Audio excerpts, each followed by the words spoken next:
إن الحمد لله نحمده ونستعينه ونستغفره ونعوذ بالله من شرور أنفسنا ومن سيئات أعمالنا من يهده الله فلا مضل له ومن يضلل فلا هادي له وأشهد أن لا إله إلا الله وحده لا شريك له وأشهد أن محمدا عبده ورسوله يا أيها الذين آمنوا اتقوا الله حق تقاته ولا تموتن إلا وأنتم مسلمون يا أيها الناس اتقوا ربكم الذي خلقكم من نفس واحدة وخلق منها زوجها وبث منهما رجالا كثيرا ونساء واتقوا الله الذي تساءلون به والأرحام إن الله كان عليكم رقيبا يا أيها الذين آمنوا اتقوا الله وقولوا قولا سديدا يصلح لكم أعمالكم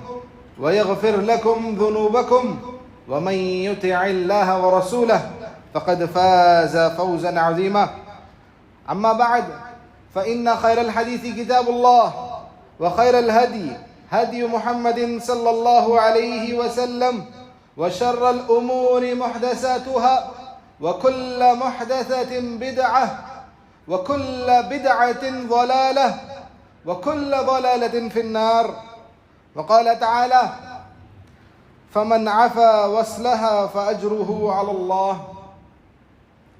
لائق عزت احترام بزرگان دین، نوجوان ساتھیوں اور پردہ نشین خواتین اسلام، ہر طرح کی بڑائی، بزرگی، کبریائی، عزت، شان اور اونچا اور اعلیٰ مقام اللہ وحدہ لا شریک کے لیے سزاوار ہے. درود اور سلام ہو تمام انبیاء علیہ السلام پر، خصوصاً اللہ کے پیارے نبی محمد صلی اللہ علیہ وسلم پر، جنہوں نے ہمیں زندگی جینے کا سب سے بہترین ڈھنگ، طریقہ اور سلیقہ سکھایا، رشد و ہدایت کا وہ پیمانہ بتایا کہ جس کے ذریعے سے ہم دنیا اور آخرت کو بہتر بنا سکتے ہیں. حضرات گرامی قدر، شوال کا یہ مہینہ جس سے ہم گزر رہے ہیں، رمضان کی مبارک راتوں اور مہینے کے بعد یہ مہینہ آیا ہے. رمضان میں اللہ عز و جل نے میرے اور آپ پر اس مہینے کے روزے فرض کیے تھے، جس کو میں اور آپ نے رکھے. ان روزوں کا مقصد اللہ کا تقویٰ تھا. اللہ کے تقوی کے حصول کے لیے اپنی زندگی کو تقوی والی زندگی بنانے کے لیے یہ رمضان کا مہینہ آیا اور گزر گیا. رمضان کے مہینے کے حوالے سے میں اور آپ یہ جانتے ہیں کہ رمضان کے مہینے کے روزے جو بندہ رکھتا ہے، ان روزوں کا بدلہ کیا ہے.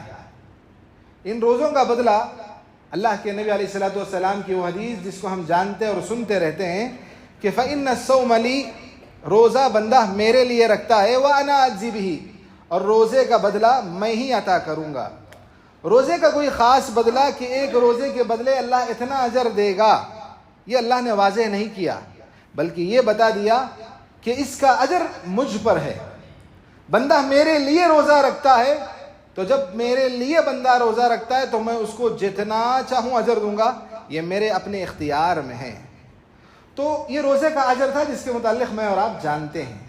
آج ہمارے اس خطبے سے تعلق رکھنے والی جو بات ہے وہ اسی اجر و ثواب سے تعلق رکھتی ہے کہ رمضان کے فرض روزوں کا جو ثواب اللہ نے رکھا، کہ اللہ ہی جانتا ہے کہ اس کا کتنا زیادہ اجر اور ثواب بندے کو ملنے والا ہے. تو روزوں کے علاوہ بھی کچھ اعمال ایسے ہیں جس کا اجر اللہ کے حوالے ہے، جس کا اجر صرف اللہ جانتا ہے کہ بندے کو کتنا ملنے والا ہے. ان چیزوں میں سے ایک چیز آج ہمارے اس خطبے کا موضوع ہے. دیکھیں، اللہ رب العالمین نے جو شریعت اسلام ہمیں دی، اس دنیا کے اندر موجودہ دور میں جتنے مذاہب موجود ہیں، ان تمام مذاہب میں سب سے بہترین مذہب، جس کے اقدار، جس کی کوالٹیز سب سے بہترین ہیں، جس نے اپنے ماننے والوں کی ہر موڑ پر اصلاح کی اور ان کی رشد و ہدایت کے لیے ہر طرح کی تعلیم دی، انہی تعلیمات میں سے ایک تعلیم ہے عفو و درگزر، لوگوں کو معاف کرنا. دیکھیں خطبہ مسنونہ میں چھوٹی سی سورہ شعراء کی آیت آپ کے سامنے پڑھی گئی، آیت کا ایک ٹکڑا جس میں اللہ نے کہا فمن عفا واصلح، جس نے لوگوں کو معاف کیا اور اپنی اصلاح کر لی، فاجرہ علی اللہ، تو ایسے معاف کرنے والے شخص کا اجر جو ہوگا اللہ کے حوالے ہے۔ اللہ اس کو جتنا چاہا بدلہ دینا چاہے، جو بدلہ دینا چاہے، جیسے بدلہ دینا چاہے اللہ دے سکتا ہے۔ تو اللہ ہی کے ہاتھ میں ہے یہ چیز کہ جو بندے اپنے اوپر کسی نے ظلم کیا، آپ کے حق کو کسی نے مار لیا، آپ کی جائیداد پر کسی نے قبضہ کر لیا، آپ کو کسی نے گالی بک دی، آپ پر کسی نے ہاتھ اٹھا دیا، آپ پر کسی نے الزام تراشیاں کی، آپ کی عزت و عصمت پر بات کر دی، تو ایسے تمام لوگوں کو اگر ہم معاف کریں گے تو ایسے معاف کرنے والوں کے حق میں اللہ نے لکھا فَأَجْرُهُ عَلَى اللَّهِ، اللہ کے حوالے ان لوگوں کا اجر ہے۔ آپ دیکھیں یہ جو معاف کرنا اور درگزر کرنے والی جو بات ہے، یہ اسلام کی خوبیوں اور اس کی خصوصیات میں سے ایک خاصیت ہے کہ کسی بھی مذہب میں اتنی تعلیمات آپ کو نظر نہیں آئیں گی کہ انسان ہمارے معاشرے کو ایک پرامن معاشرہ بنانے کے لیے، ہمارے گلی محلوں کو بہترین گلی محلہ بنانے کے لیے، ہمارے اپنے سماج اور اپنے گھروں کو بہترین گھرانہ بنانے کے لیے اسلام نے جو پیمانے اور جو اکائیاں دی ہیں، اتنی بہترین اکائیاں کسی اور مذہب میں آپ کو نہیں ملیں گی۔ یہ معاف کرنے سے کیا ہوتا ہے؟ معاف کرنے سے لوگوں کے دلوں میں محبتیں بڑھتی ہیں، کڑواہٹ مٹھاس میں بدلتی ہیں، دوریاں نزدیکیوں میں بدلتی ہیں، نفرتیں محبتوں میں بدلتی ہیں۔ تو اس سے ہوتا کیا ہے؟ معاشرے کا امن بحال ہوتا ہے، ہمدردی غمخواری کے جذبات پیدا ہوتے ہیں، ایک دوسرے کے لیے کھڑنے، ایک دوسرے کے دکھ اور درد کا سہارا بننے، اس کے درد کو محسوس کرنے اور اس کے درد کو دور کرنے کے لیے ہم ایک دوسرے کا ساتھ دیں گے۔ یہ سب اس وقت ممکن ہے جب عفو و درگزر کا ماحول ہم پیدا کریں گے۔ یہ معاف کرنے کی جو بات ہے، کتنا آسان اور چھوٹا سا یہ لفظ ہے معاف کرنا، لیکن جب بات معاف کرنے کی آتی ہے تو اس سے بڑی اور کوئی چیز نہیں ہوتی۔ ہم پر کسی نے ظلم کیا، اس ظلم کے بدلے ہمارے دل میں یہ بات ہوتی ہے کہ کل مریں گے، اللہ کے پاس حساب اور کتاب ہوگا اور وہاں اس سے بدلہ لیں گے۔ یقیناً شریعت اسلام نے یہ پیمانہ بھی دیا کہ جو ظالم ہوتا ہے اس ظالم کے ظلم کا بدلہ اللہ ضرور دلائے گا، لیکن اس ظالم کے ظلم کے بدلے سے بڑھ کر جو چیز ہے، دیکھیں اگر 100 روپے آپ نے کسی کو دیے، نتیجے اور بدلے میں وہ بھی آپ کو 100 روپے اس سے آپ کو کوئی دلوا رہا ہے تو یہ عدل ہے، لیکن اس 100 کے بدلے اگر آپ کو 1000 ملنے والے ہوں تو آپ اس 100 کو نہیں چھوڑیں گے۔ دنیا کی میں بات کر رہا ہوں، 100 کے بدلے 100 کوئی ہم کو دلا رہا ہے تو ہم وہ معاملہ کریں گے اور یہ عدل اور انصاف کا تقاضا ہے، لیکن اس 100 کے بدلے اگر مجھ کو اور آپ کو 1000 ملنے والے ہیں تو کیا ہم کو اس 1000 کی فکر نہیں کرنی چاہیے؟ یہی عدل، یہی عفو درگزر کا معاملہ ہے۔ دنیا میں ہم پر جس نے بھی ظلم کیا، جس انداز کا بھی ظلم کیا، اس ظلم کا بدلہ اللہ دلائے گا، پورا پورا دلائے گا، اس میں رتی برابر کمی نہیں ہوگی۔ لیکن اگر ہم اس ظلم کے بدلے کو معاف کر دیں گے تو اللہ اتنا دے گا جس کا میرے اور آپ کے پاس حساب نہیں ہوگا۔ تو یہی آج کے ہمارے اس خطبے کا پیغام ہے کہ ہم اپنے اندر عفو درگزر کا مادہ پیدا کریں، لوگوں کو معاف کرنے، ان کو درگزر کرنے، ان کی غلطیوں کو نظر انداز کرنے کی صفت اللہ اپنے اندر پیدا کریں، کیونکہ یہ معاف کرنے کی جو صفت ہے یہ اللہ کی صفت ہے۔ معاف کرنے کا جو یہ نام ہے العفو، یہ اللہ کا نام ہے، اور اللہ پسند کرتا ہے ان بندوں کو جن کے اندر یہ عفو درگزر کی صفت پائی جاتی ہے۔ قرآن کریم میں بہت سارے مقامات پر اللہ نے ایسے لوگوں کو ابھارا ہے، ان کے لیے اہمیت کی باتیں بتائی ہیں۔ سورہ تغابن میں اللہ نے کہا وَإِن تَعْفُوا وَتَصْفَحُوا وَتَغْفِرُوا، اگر یہ لوگ معاف کریں، لوگوں کو درگزر کریں اور لوگوں کو بخش دیں تو جان لیں فَإِنَّ اللَّهَ غَفُورٌ رَحِيمٌ۔ علامہ سعدی رحمہ اللہ اپنی تفسیر میں لکھتے ہیں کہ انما الجزاء من جنس العمل، کہ جیسا بندہ کام کرے گا، جیسا بندہ عمل کرے گا، اسی عمل سے اس بندے کا بدلہ دیا جاتا ہے۔ یعنی اگر میں نے معاف کیا تو بدلے میں اللہ مجھے معاف کرے گا، میں نے جتنے لوگوں کو معاف کیا اللہ مجھے اس قدر معاف کرے گا، جتنی بڑی بڑی غلطیوں کو اللہ میں نے معاف کیا اللہ میری اتنی بڑی بڑی غلطیوں کو اللہ معاف کرے گا۔ یہ بندے کے عمل کا بدلہ اس کی جنس سے تعلق رکھتا ہے۔ ایسی بہت ساری تعلیمات ہیں جو یہ بتاتی ہیں کہ بندوں کو چاہیے کہ بندوں کی غلطیوں کو معاف کریں۔ جب ہم اللہ کے دربار میں اپنے گناہ، اپنی غلطیاں، اپنی کوتاہیاں اور اللہ کی نافرمانیاں لے کر کھڑے ہوتے ہیں کہ اللہ ان کو بخش دے، اللہ ان کو معاف کر دیں، اللہ کی عظمت کیا، اللہ کا جلال کیا، اللہ کا مقام اور مرتبہ کیا، اس کے باوجود ہم نے اللہ کے ساتھ نافرمانیاں کی، اللہ کے ساتھ غلطیاں کی، ان غلطیوں کی ہم اللہ سے معافی چاہتے ہیں، تو ایسے معافی چاہنے والے بندوں کو چاہیے کہ وہ لوگوں کو معاف کریں، لوگوں کو معاف کرنے کے بدلے میں اللہ تعالیٰ ان کو معاف کرے گا۔ یہ اہمیت اور فضیلت کی بات ہے معاف کرنے کے حق میں۔ ایک بات یہ بھی کہ اللہ رب العالمین نے یہ بھی بیان فرمایا، حضرت ابو بکر صدیق رضی اللہ تعالیٰ عنہ عظیم الشان صحابی، میرے پاس باتیں بہت ہیں، وقت انتہائی مختصر ہے۔ حضرت ابو بکر صدیق رضی اللہ تعالیٰ عنہ عظیم الشان اور جلیل القدر صحابی، ہر نیکی جو ان کی کانوں میں جو ان کو سنائی دیتی، جس کا اللہ کے نبی حکم دیتے، قرآن کی آیت میں اللہ نے جس نیکی کے کرنے کا ان کو حکم دیتا وہ کر گزرتے۔ ایسی کوئی نیکی نہیں تھی جو حضرت ابو بکر رضی اللہ تعالیٰ عنہ کرنے سے رہ گئے ہوں۔ تو ایسی نیکیوں میں سے ایک نیکی وہ یہ کیا کرتے تھے کہ اپنا ایک رشتہ دار، غریب بھی تھا، رشتہ دار بھی تھا، اس کی مدد کرتے تھے، ماہانہ اس کو خرچہ دیا کرتے تھے، اس کے گزران کے لیے پیسہ یا راشن دیا کرتے تھے۔ اور یہی شخص مصطح بن اساسہ رضی اللہ تعالیٰ عنہ حضرت ابو بکر صدیق رضی اللہ تعالیٰ عنہ کے حق میں جو کام کرتے ہیں وہ دیکھیں۔ واقعہ افک تاریخ کا ایک مشہور واقعہ، جس واقعے میں منافقین کی طرف سے مائی عائشہ رضی اللہ تعالیٰ عنہ پر الزام تراشیاں اور بہتان اور ان کی عزت پر کلام کیا گیا، اور یہ ایسا خطرناک واقعہ تھا جس میں مسلمان کئی دنوں تک، مسلسل 1 مہینے تک آزمائے جاتے رہے۔ اللہ کے نبی علیہ السلام بھی اس میں بہت پریشان تھے۔ 1 مہینے کے بعد اللہ نے وحی نازل فرمائی اور حضرت عائشہ رضی اللہ تعالیٰ عنہ کی عفت اور پاک دامانی کا پیغام دیا۔ لیکن اب اس معاملے میں ہوا یہ کہ منافقین کی جانب سے حضرت عائشہ پر الزام تراشیاں کی گئیں، اس کا شکار کچھ مسلمان بھی ہوئے۔ انہی مسلمانوں میں سے مصطح بن اساسہ ایک صحابی ہیں جنہوں نے حضرت عائشہ رضی اللہ تعالیٰ عنہ پر کلام کر دیا، کچھ بات کہہ دی جو منافقین کہا کرتے تھے ان پر الزام تراشی کے اعتبار سے۔ تو حضرت ابو بکر صدیق رضی اللہ تعالیٰ عنہ کو اتنا غصہ آیا، اور وہ یہ بتاتے ہیں کہ میرا اپنا رشتہ دار اور میری بیٹی کے بارے میں ایسی باتیں کرتا ہے، میں اس کو پیسہ دیتا ہوں، یہ میرا کھاتا ہے اور میرے خلاف لوگوں کے درمیان باتیں پھیلاتا پھر رہا ہے۔ تو حضرت ابو بکر نے اللہ کی قسم کھائی اور کہا کہ آج سے مصطح کو کچھ نہیں دیا جائے گا، آج سے مصطح کا سب کچھ بند۔ کیوں؟ یہ ایک فطری چیز ہے کہ بندے کے اندر غصہ آتا ہے، اور غصہ آنا کوئی معیوب بات نہیں ہے، غصہ نہ آنا معیوب بات ہے۔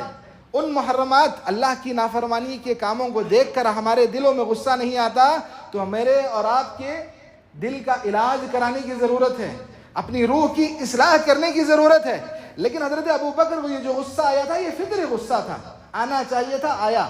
لیکن اللہ رب العالمین نے قرآن کریم میں آیت نازل فرمائی اور بیان فرمایا وَلَا يَأْتَلِ أُولُو الْفَضْلِ مِنْكُمْ وَالسَّعَةِ أَنْ يُؤْتُوا أُولِي الْقُرْبَى وَالْمَسَاكِينَ وَالْمُهَاجِرِينَ فِي سَبِيلِ اللَّهِ، کہ جو لوگ دیتے تھے، یعنی حضرت ابو بکر دیتے تھے، اپنے رشتہ داروں کو دیتے تھے، مہاجرین کو، مسکینوں کو، فقیروں کو جو دیتے تھے، ان دینے والوں کو دینے سے نہیں رکنا چاہیے۔ وَلْيَعْفُوا وَلْيَصْفَحُوا، معاف کر دینا چاہیے، درگزر کر دینا چاہیے۔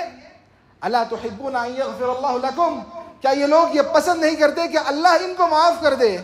حضرت ابو بکر کو جب یہ آیت معلوم پڑی، جب یہ آیت نازل ہوئی تو انہی کے حق میں نازل ہوئی، تو حضرت ابو بکر نے کہا کہ کون نہیں چاہے گا کہ اللہ اس کی مغفرت کر دے، اور اللہ انہی لوگوں کی مغفرت کرتا ہے جو چاہتے ہیں کہ ہماری مغفرت ہو، اور جب ہم چاہتے ہیں کہ ہماری مغفرت ہو تو مجھے اور آپ کو معاف کرنا ہوگا۔ اس کے بعد حضرت ابو بکر نے واپس سے جب تک زندہ تھے مصطح بن اساسہ کو جو دیا کرتے تھے دیتے رہے۔ اب آپ اس آیت میں دیکھیں بہت سارے پیغامات ہیں۔ اللہ رب العالمین کوئی نیکی نہیں بھولتا، جب کوئی نیک آدمی کوئی نیکی کرتا ہے تو اللہ کو وہ نیکی یاد رہتی ہے، اور جب وہ نیکی کرنے سے رک جاتا ہے یا رکنے کی بات کرتا ہے تو اللہ آسمان سے آیت نازل فرما رہا ہے۔ یہ صحابہ اکرام کے وہ ایسے پاکیزہ دل تھے، یہ صحابہ اکرام کی وہ معزز اور عظمت والی شخصیات تھیں کہ جن کے نیکیوں کو اللہ یاد رکھتا تھا۔ نیکیاں کرنے کی بات، نیکیاں روکنے کی بات جب آئی تو اللہ نے آیت نازل فرما دی، اور حضرت اب ہمارے اپنے گھر میں اپنی بیوی بیٹی بہن اور ماں کے بارے میں کوئی کہہ دے تو ہم برداشت نہیں کرتے. تو ایسا ہی تو یہی برداشت حضرت ابو بکر رضی اللہ تعالیٰ عنہ نے بھی اسی کا مظاہرہ کیا. لیکن جب اللہ نے آیت نازل فرمائی تو انہوں نے مصطح بن اساسہ کو معاف کیا. تو یہی معاف کرنے کا جذبہ ہم اپنے اندر پیدا کریں. اسی معاف کرنے کی بنیاد پر اللہ تعالیٰ کی مغفرت مجھے اور آپ کو حاصل ہوگی اور اللہ تعالیٰ اس کا اجر بے شمار دے گا. ایک اور آیت پر اللہ تعالیٰ نے یہی کہا کہ جو معاف کرنے والے ہیں اللہ تعالیٰ کے نزدیک وہی محسن ہیں, اللہ تعالیٰ کے نزدیک پسندیدہ ہیں. خیر فضیلت کے حوالے سے باتیں بہت ہیں, لیکن مجھے جو بتانا ہے وہ یہ کہ عفو درگزر کا نام لے کر اس عنوان کے حوالے سے جب ہم سیرت رسول کے اوراق کو پلٹتے ہیں تو اللہ کے نبی کی پوری زندگی عفو درگزر سے بھری پڑی ہے. سینکڑوں واقعات ہیں, دسیوں بیسیوں سو نام ایسے ہم گنا سکتے ہیں کہ جس میں اللہ کے نبی نے عفو درگزر کا معاملہ کیا. حضرت ابو سفیان کو معاف کیا, حضرت ابو سفیان کو معاف کیا. مطعم بن عدی کا جو وحشی بن حرب غلام تھا جس نے حضرت حمزہ کو قتل کیا تھا جنگ احد میں, اللہ کے نبی کے سامنے جب وہ ایمان لے کر آئے تو اللہ کے نبی نے ان کو معاف کیا اور ان کے ساتھ ان کے ایمان کو قبول کر لیا. وہ اس یہودی عورت کو جس نے اللہ کے نبی کو گوشت میں زہر ملا کے کھلایا تھا, اللہ کے نبی نے اس کو معاف کیا. اللہ کے نبی کے خلاف جو ہجوم میں اشعار لکھتے تھے, آپ کا مذاق اڑانے کے لیے جو اشعار اور شعر شاعری لکھتے تھے, ایسے تمام لوگوں کو اللہ کے نبی نے معاف کیا. طائف کے لوگوں کو اللہ کے نبی نے معاف کیا. مکہ کے لوگوں کو اللہ کے نبی نے معاف کیا. مکہ کے لوگوں کی معافی کے وقت اللہ کے نبی نے کیا کہا جانتے ہیں؟ لا تثریب علیکم اليوم, آج تم پر کوئی گرفت نہیں ہے. انتم الطلقاء, آج تم سب آزاد ہو. یہ آیت کو بیان کرنے سے پہلے اللہ کے نبی یہ بتاتے ہیں کہ بتاؤ کہ تمہارے ساتھ کیا معاملہ کیا جائے. کفار مکہ پریشان ہیں, مسلمانوں کو جو یہ لوگ ستاتے تھے, مہینہ 2 مہینے سال 2 سال نہیں 13 سال ستایا تھا. 13 سال ستانے کے بعد جب مدینہ چلے گئے تو وہاں بھی جنگ بدر ہو, جنگ احد ہو, جنگ خندق ہو, مسلمانوں کو تڑپانے ستانے کے لیے ان کی سازشیں رکی اور تھمی نہیں تھیں. جب اللہ نے مسلمانوں کو غلبہ دیا اور مسلمانوں نے جب مکہ فتح کر لیا, اب پوری طاقت اور قوت مسلمانوں کے ہاتھ میں ہے. یہ کافر اور کافروں کے سردار پریشان تھے کہ اب ان کے ساتھ کیا کیا جائے. لیکن اللہ کے نبی علیہ الصلوۃ والسلام نے کہا کہ آج میں وہی بات کہوں گا جو میرے بھائی یوسف نے کی تھی. یوسف علیہ الصلوۃ والسلام چھوٹے تھے, کم عمر تھے, بچے تھے. ان کو ان کے بھائیوں نے کنویں میں ڈال دیا تھا اور اس کے بعد جو ان کی زندگی گزری انتہائی المناک زندگی تھی. وہ کہیں کسی نے ان کو اٹھا لیا, کسی نے ان کو بیچ دیا, کسی کے گھر میں پرورش پاتے ہیں, پھر کسی حادثے کا شکار ہو کر جیل جاتے ہیں, پھر جیل میں زندگی گزارتے ہیں. تو اتنی جو آزمائشیں انہوں نے گزاری, ان آزمائشوں کے پیچھے آپ دیکھیں گے کہ ان کے بھائیوں نے ان کو کنویں میں ڈال دیا تھا. لیکن جب اللہ نے ان کو مقام اور مرتبہ اور رتبہ دیا, جب یہ حاکم بن گئے اور ان کے بھائیوں کے سامنے ان کے بھائی ان کے سامنے موجود تھے, بھائیوں نے پریشانی کا اظہار کیا اور اپنے خطاؤں پر پشیمانی کا مطالبہ کیا اور کہا کہ اگر آپ چاہیں تو ہمارے ساتھ جو معاملہ کرنا چاہیں کر سکتے ہیں. لیکن حضرت یوسف نے اپنے بھائیوں کو معاف کیا. اس واقعے کو اللہ نے قرآن کریم میں بیان فرمایا. اس واقعے کو بیان کرنے کا مقصد کیا ہے؟ اس واقعے کو بیان کرنے کا مقصد یہ ہے کہ یوسف علیہ الصلوۃ والسلام نے جو معاملہ اپنایا, یہی معاملہ اے محمد تم اپناؤ. اللہ تعالیٰ اللہ کے نبی کو یہ پیغام دینا چاہتا ہے, اور اللہ کے نبی کی جو امت ہے اس امت کو بھی یہ پیغام ہے کہ تم بھی اس نبی کے سے جو درس مجھے اور آپ کو لینا چاہیے کہ وہ عفو درگزر کا یہ سبق لینا چاہیے.